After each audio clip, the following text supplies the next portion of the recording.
I don't want to do it. Dude, I don't want to do it. Okay, are you ready? Okay, Come on, yes. do it. Give me a countdown. I will, I promise.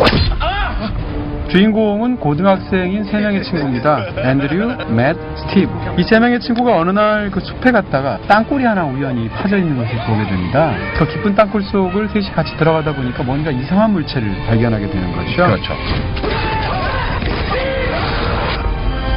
근데 그날 땅굴에 갔다 온 다음부터 이 세 사람한테 뭔가 이상이 생깁니다. 염력이 생긴 겁니다. 그 염력을 쓰는데 너무 신나서 온갖 장난을 치기 시작하는 거죠. 네, 그렇게 장난을 이어가던 중에 이 세 멤버 중에 한 명인 앤드류가 우발적으로 사고를 일으키게 됩니다. What did you do, Andrew?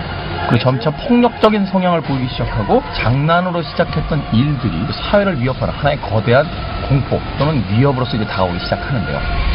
크로니클입니다. 자, 이 영화의 줄거리의 앞부분만을 생각해 본다면 떠올릴 수 있는 영화 판타스틱 4라는 영화가 아, 그러네요. 생각이 네. 납니다. 네. 우연한 사고를 통해서 그 초능력을 갖게 된 인물들. 네네. That's gross. 스파이더맨이 슈퍼맨. 있고 엑스맨이 있고 배트맨 무슨 맨들이 그렇게 많아요? 그렇습니다. 그러다 보니까 슈퍼히어로 장르도 점점 좀 진화하면서 독특한 주인공들이 나오게 되는데 대표적인 게 예를 들면 핸콕 같은 영화죠. 알코올 중독자 슈퍼히어로. 그렇습니다.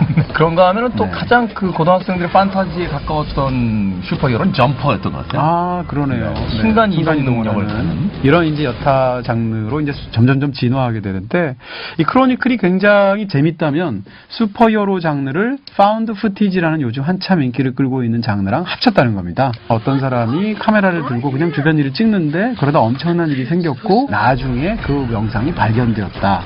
라는 식의 설정을 갖고 있는 근데 이 장르의 특징이기도 하고 한계이기도 한 게 카메라 앵글이 굉장히 제한된다는 겁니다. 왜냐하면 찍는 사람 자체는 카메라에 나올 수가 없잖아요. 근데 그런 면에서 크로니클이 굉장히 영리한 설정을 했다는 겁니다. 어떤 설정입니까? 이 영화에서는 초반에 이제 그 카메라를 들고 찍는 사람이 앤드류죠, 대충해서. 앤드류. 그래서 앤드류가 찍은 영상이 위주로 나오다 보니까 앤드류는 안 나옵니다. 그러다가 전반부에 어느 지점에 가게 되면 세 사람한테 염력이 생겨요. 초능력이 생기죠. 네. 그 염력이 결과 물건을 띄울 수가 있습니다. 그래서 카메라를 띄우는 거죠. 이런 영악한 감독이구나. 그렇죠. 굉장히 영리한 설정이에요. 그렇죠. 그래서 중반 이후에는 카메라를 공중에 띄우면 카메라가 부감 카메라도 나오고요.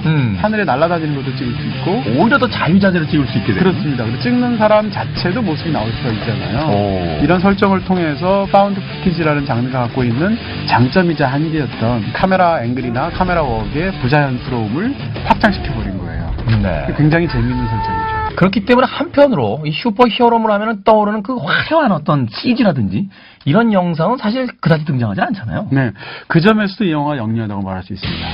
왜냐하면 캠코더로 찍은 영상이다라는 전제이기 때문에 특수효과의 퀄리티가 좀 떨어져도 돼요. 아, 그게 오히려 리얼리티를 더 그렇죠. 부각시킬 수 있는. 그렇습니다. 그리고 또 아이들의 세계에 집중을 했기 때문에 아이들이 처음에 초능력을 갖고 나서 세계를 구하고 이런 일은 안 하거든요. 맨 무슨 막 장난치고 마트에서 애들 놀리고 치마들 주고. 네, 그런 것들을 통해서 이 뭐라고 그럴까요? 초능력의 규모를 굉장히 축소시킨 상황으로 스토리를 진행되게 만들었기 때문에 예를 들어서 뭐 엑스맨 같은 걸 보면 수많은 미사일을 쏘는데 그것을 엑스맨이 그쵸, 세우잖아요. 그렇죠. 네. 잠수함을 또 아, 그렇습니다. 네.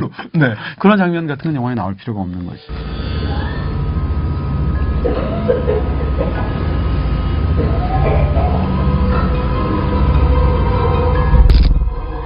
이 영화는 사실상 뭐 파운드 푸티 장르의 특색을 살리기도 했고 또 슈퍼히어로물이라고 할 수 있음에도 불구하고 사실은 거기엔 별로 관심이 없었던 영화예요. 이 영화가 진짜 관심이 있었던 것은 10대 소년들이 얼마나 불안정하면서도 에너지가 들끓는 나이인가 라는 것을 이 영화가 너무 잘 보여주고 있다는 거죠. 미국 일진들인가요?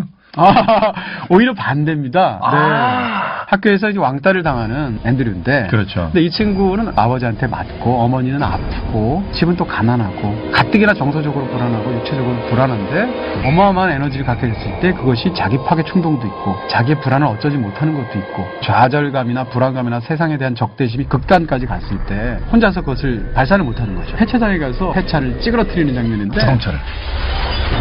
그 장면이 네. 바로 감독이 이 영화 속에 담고자 했던 어떤 10대의 그 굴절되어 있는 폭력성이라든지 이런 네네. 것들을 가장 상징적으로 보여줬던 장면이 아닐까 하는 생각이 네, 그런 면에서 굉장히 흥미로운 것은 이 영화를 딱 보자마자 캐리를 떠올릴 수밖에 없습니다. 캐리라는 아이가 가정적으로 어렵고 어머니가 광신도죠. 그래서 굉장히 막 억압적이고 학교에 가면 항상 왕따입니다. 네. 그러는 과정에서 파티에서 굉장히 모욕적인 일을 당해서 분노를 터뜨리는, 심지어 캐리가 갖고 있는 능력이 염력입니다. 마찬가지로 이 주인공들도 염력을 갖고 있거든요. 그래서 그러면서 결국 캐리와 이 크로니클이 동시에 말하고자 하는 것이 10대 시절의 어두운 에너지에 관한 영화들이거든요. 그런 면에서 두 영화는 굉장히 비슷하다고 말씀드릴 수가 있죠. 사실 우리가 항상 아름다운 시절이라고 보는 이 청소년기. 맞아요. 사실 그 현미경 같은 그 시선을 가지고 들여다보면 가장 불안전하고 가장 상처받고 가장 세상에서 소외되어 있던 시기가 또한 이 청소년기가 아닐까. 그렇습니다. 바로 이 감독은 그러한 부분에 착안해서 초능력이라는 그 영화적인 요소를 동원하면서 이 영화를 굉장히 멋진 10대들의 새로운 어떤 클래식으로서 만들어내고 있는 것이 아닌가 하는 생각을 해봅니다. 네. 자, 그렇다면 이 크로니클 피해갈 수 없는 별점 몇 개 주시겠습니까? 이 영화에 대한 제 별점은 3개 반입니다. 와. 초능력으로 선명히 살려낸 10대의 어두운 에너지. 큰 힘엔 큰 책임이 따른다. 스파이더맨 대사네요.